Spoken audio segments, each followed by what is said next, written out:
برائے مہربانی ڈاکٹر سعید مکی کے چینل کو سبسکرائب کریں اور بیل آئیکن پر کلک کریں۔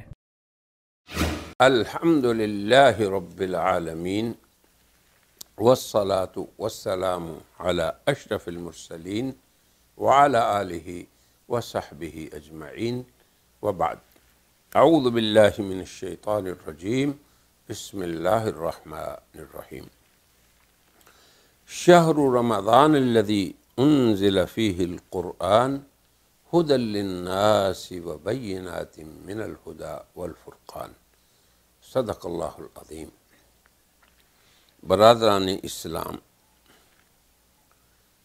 پہلی مجلس میں ہم نے ایک ہدف متعین کیا تھا، اور وہ کیا کہ ہم اپنے رمضان کو اور صیام کو بامقصد بنائیں گے، یعنی رسمی نہیں کہ رسمی طور پہ ہم نے صبح سے شام تک بھوک اور پیاس برداشت کی، پھر روزہ کھولا، خوب قوت سے کھانا کھایا، پھر اس کے بعد ہم غفلت سے سو گئے۔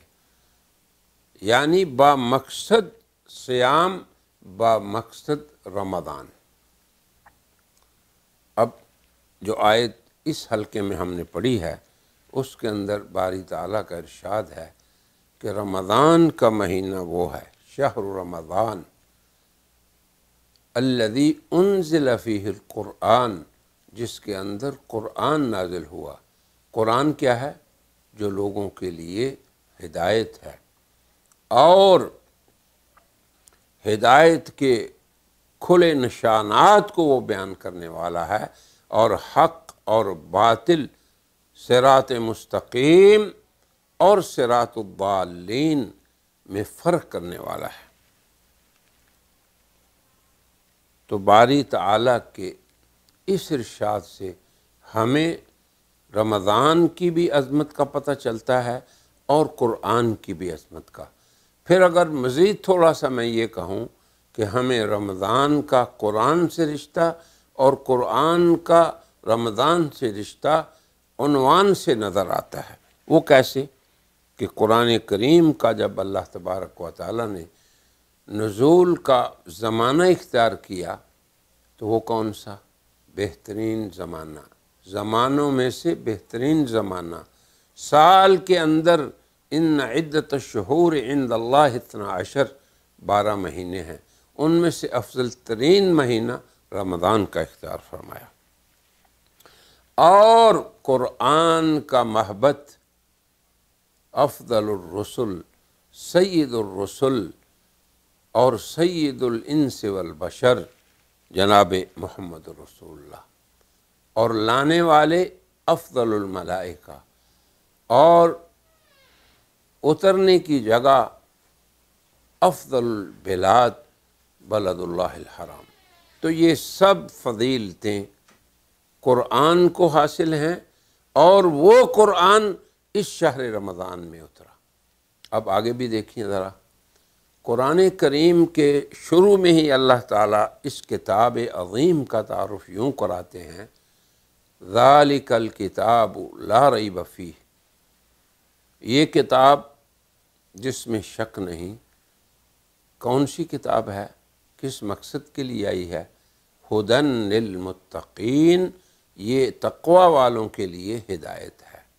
اب یہاں دیکھیں پھر رمضان کا قرآن سے تعلق، کہ رمضان کا مقصد، صیام رمضان کا مقصد بندوں کو تقوی کا سرمایہ عطا کرنا ہے، تقوی کا تحفہ پیش کرنا ہے۔ یہ رمضان ہمارے لیے تقوی کا زاد راہ ہمیں دینے والا ہے، اور قرآن یہ وہ کتاب ہے جو اہل تقوی کے لیے ہدایت دینے والی ہے۔ تو قرآن کریم کا یہ تعارف کہ یہ ھدی للمتقین ہے، کہ اہل تقوی کے لیے ہدایت ہے، یعنی قرآن کے نور سے روشنی حاصل کرنے والے تقوی والے لوگ ہیں۔ تو اگر ہم رمضان کے اس مقصد کو اور قرآن کے اس ہدف کو سمجھ جائیں، تو وہ ایک ہی کلمہ ہے، صرف تقوی، جو تمام خیرات کا خزینہ ہے، جو اس دنیا کے اندر بھی ہماری تمام حاجات کو پورے کرنے کا ذریعہ ہے۔ اس پہ مستقل ہم ایک مجلس کریں گے کہ تقویٰ کے فوائد دنیاوی، اخروی، روحانی، جسمانی، ظاہری اور باطنی کیا کیا ہیں، یہ مستقل ایک موضوع ہے۔ لیکن اتنا سمجھیں کہ اللہ تعالیٰ نے افضل الکتب کو افضل الشہور میں، افضل الرسل پر اور افضل البلاد میں نازل فرمایا، اور دونوں کا مقصد بندوں کی اصلاح، بندوں کی فلاح، بندوں کو تقوی کا سرمایہ فراہم کرنا ہے۔ اب آپ یہ دیکھیں کہ شارع الحکیم نے جناب نبی کریم صلی اللہ علیہ وسلم پر جس قرآن کو نازل فرمایا، اب آپ نے اس قرآن کو عملی طور پہ امت کے سامنے پیش کیا، اسی لیے ہم آپ کو قرآن مجسم کہتے ہیں۔ حضرت ام المومنین عائشہ رضی اللہ تعالی عنہ سے جب اخلاق پیغمبر کا سوال ہوا تو آپ نے فرمایا کہ آپ کا خلق قرآن تھا، اسی لیے آپ نے یہ فرمایا کہ دیکھو تم نماز ایسے پڑھو جیسے میں پڑھتا ہوں، صلو کما رأیتمونی اصلی، اور حج کے بارے میں فرمایا خذوا عنی مناسککم۔ تو ہم اس پورے مہینے میں کوشش یہ کریں گے کہ ہم دن کا روزہ اور رات کا قیام اور شب و روز کے اندر حضور اکرم صلی اللہ علیہ وسلم کی اتباع کامل اختیار کریں گے۔ یقین کریں برادران اسلام، اگر ہم نے روزے کے ایام معدودات اور اس شہر مبارک کے چند گنتی کے دنوں میں جناب رسول اللہ کی اتباع کامل اختیار کر لی تو یقیناً ہمیں مقصد صیام اور مقصد قرآن بلا شک و شبہ حاصل ہوگا۔ اور پھر یہ سمجھیں کہ اللہ تبارک و تعالیٰ نے اصلاح کا یہ جو سالانہ پروگرام تیار کر رکھا ہے کہ ایک ماہ 12 مہینوں میں سے آپ کے اندر اس قدر قوت اور طاقت مدافعت آ جانی چاہیے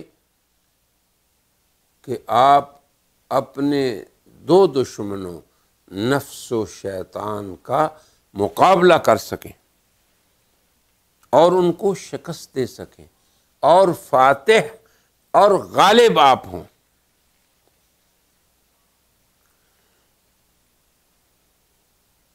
بس اس شعور کو میری گزارش آپ سے یہ ہے کہ پورا ماہ رمضان ہمیں اس کا استحضار رہنا چاہیے، ہمارا ایک ہدف ہو، ہمارا ایک مقصد ہو کہ ہم نے بغیر تقوی کے حصول کے نہ رمضان کو گزرنے دینا ہے اور نہ ہی اس کے صیام کو اور نہ ہی رات کے قیام کو۔ حضرت رحمت للعالمین صلی اللہ علیہ وسلم نے جو تعلیمات اور ہدایات ہمیں عطا فرمائیں اور جو مذاکرہ آپ اپنے حضرات صحابہ کرام سے فرمایا کرتے تھے رمضان سے پہلے اور رمضان کے اندر اور رمضان کے اوسط میں، رمضان کے شروع میں، رمضان کے اخیر میں، ہم ان امور کا مذاکرہ کرتے رہیں اور ان کا ہم استحضار بھی رکھیں اور کمال توجہ کے ساتھ ہم اپنے روزے کو شروع کریں، کمال اخلاص نیت کے ساتھ ہم آغاز کریں اور پوری عزیمت ہو کہ ہم پورا دن اتباع شریعت کامل کریں گے۔ آپ یہ تو سوچیں نا کہ اگر ایک شخص حلال کھانا چھوڑتا ہے، حلال پینا چھوڑتا ہے، حلال خواہشات کی تکمیل نہیں کرتا، پورا نہیں کرتا، تو جو محرمات ہیں ابدی، اب یہ عارضی طور پہ حرام ہوتی ہیں چیزیں صبح سے غروب آفتاب تک، تو جو چیزیں 12 مہینوں میں حرام ہیں، 24 گھنٹوں میں حرام ہیں اور ابدی پوری عمر حرام ہیں، ان سے اگر ہم نے اجتناب نہ کیا اور شریعت کی کامل اتباع نہ کی تو یقین کیجئے کہ ہمارا صیام رمضان اور قیام رمضان، اللہ مجھے معاف فرمائے، بے فائدہ اور رائگاں جائے گا۔ میری دعا ہے کہ اللہ تبارک و تعالی اس ماہ مبارک میں اس کے صیام کا کما حق ہو ہمیں فائدہ پہنچائیں، اور اس مہینے میں قرآن کریم کی تلاوت اور اس کے قیام میں سننے کا بھی اللہ تبارک و تعالی پورے طور ہمیں نفع عطا فرمائیں۔ وآخر دعوانا ان الحمد للہ رب العالمین۔